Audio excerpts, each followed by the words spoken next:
malam 15 di bulan Sya'ban ada keistimewaan sendiri. Karena di malam hari itu pernah sampai Nabi Muhammad SAW meninggalkan rumah beliau dan dibuntuti oleh Sayyidatuna Aisyah radhiyallahu taala anha karena nggak biasanya malam-malam Nabi Muhammad SAW itu keluar dari rumah. Sehingga istrinya membuntuti, penasaran mau kemana gitu ya, mau kemana. Kemudian dilihat Nabi Muhammad SAW ke makam Baqi, ya ke pemakaman Baqi, pemakamannya para sahabat dan berdoa di sana. Setelah itu Nabi Muhammad SAW kembali ke rumah. Sayyidatuna Aisyah radhiyallahu anha karena nggak pengen ketahuan sama Nabi Muhammad SAW, cepet-cepet ya ke rumah duluan, terus sampai rumah tidur selimutan. Nah, di kisah yang panjang di situ sambil tersenyum Nabi menyatakan, apakah tadi bayang-bayang hitam yang aku lihat adalah engkau? Artinya konangan gitu ya. Terus Rasul menyatakan, saya tidak akan mengkhianati harimu gitu ya. Hari ini kan hari tinggal di rumah Sayyidatuna Aisyah radhiyallahu anha, tapi saya diperintahkan oleh Allah Ta'ala untuk mendoakan ya orang-orang yang ada di pemakaman Baqi dan mintakan ampun untuk semuanya karena malam hari ini malam nisfu Sya'ban. Malam di mana Allah mengampuni seluruh ya hambanya yang beriman kepada Allah kecuali orang-orang yang pertama musyrik dalam arti benar-benar menyekutukan Allah. Kemudian yang kedua orang yang durhaka pada orang tua. Yang ketiga, orang yang memutuskan tali silaturahim. Yang keempat, ya orang yang saling bermusuhan. Musyahin, muslim satu dengan muslim yang lain saling bermusuhan. Ada 14 kelompok manusia secara garis besar yang malam itu tidak mendapatkan ampunan Allah Ta'ala secara gratis. Sementara yang lain walaupun gak minta ampunan, diampuni oleh Allah Subhanahu wa Ta'ala. Kalau bahasa kita dalam kehidupan sehari-hari lagi ada pemutihan. Ya kalau lagi ada pemutihan kan kadang pemutihan pajak kendaraan bermotor itu ya. Dari yang tahun sekian itu pajaknya dinolkan. Ya, tahun ini saja yang dibayarkan. Ada pemutihan. Malam nisfu Sya'ban adalah malam pemutihan dosa. Ya malam pemutihan dosa. Kalau dikasih tahu malam pemutihan dosa, ya seharusnya kita mengejar. Ya mengejar malam itu, memperhatikan malam itu, memuliakan malam itu agar kita tercatat betul-betul sebagai orang yang mendapatkan ampunan ya Allah Subhanahu wa Ta'ala. Karena orang yang pengen sama orang yang gak pengen pasti kan beda ya. Kalau kita pengen ya nanti dikasih sama Allah Subhanahu wa Ta'ala. Siapa sih di antara ibu-ibu yang gak punya dosa? Saya yakin kurang lebih kita sama. Sama-sama punya dosa. Walaupun kita nggak boleh menuduh orang lain berdosa. Tapi ya sadarlah kalau kita ini ya masing-masing punya dosa. Perkara dosa kita lebih banyak dari yang lain ya itu urusan kita dengan Allah Subhanahu wa Ta'ala. Nah karena kita sadar kita banyak dosa.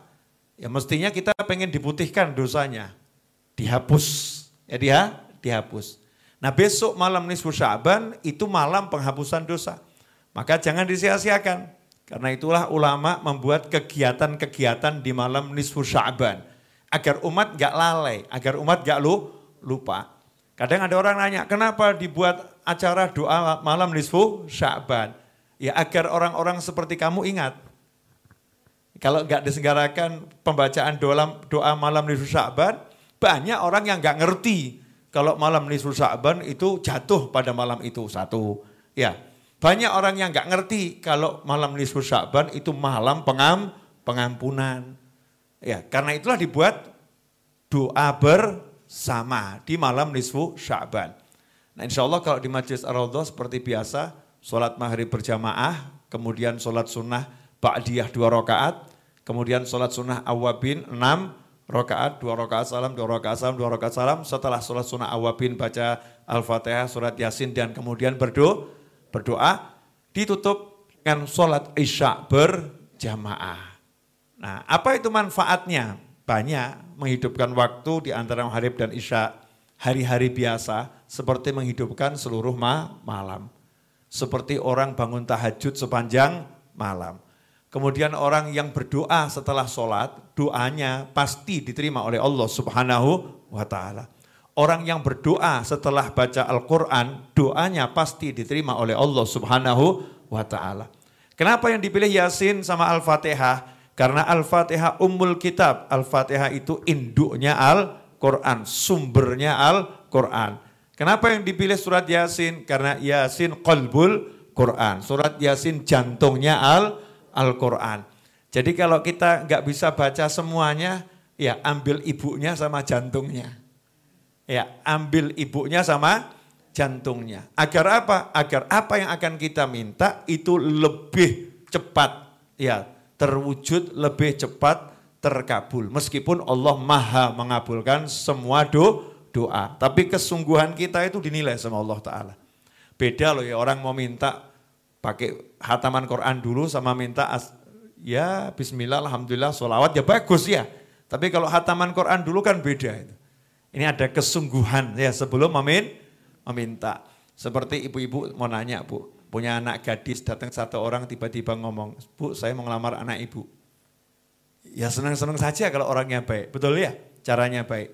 Tapi ada satu orang ngasih uang 2 miliar, bangunkan ibu rumah 10 rumah di setiap kota. Masya Allah ya.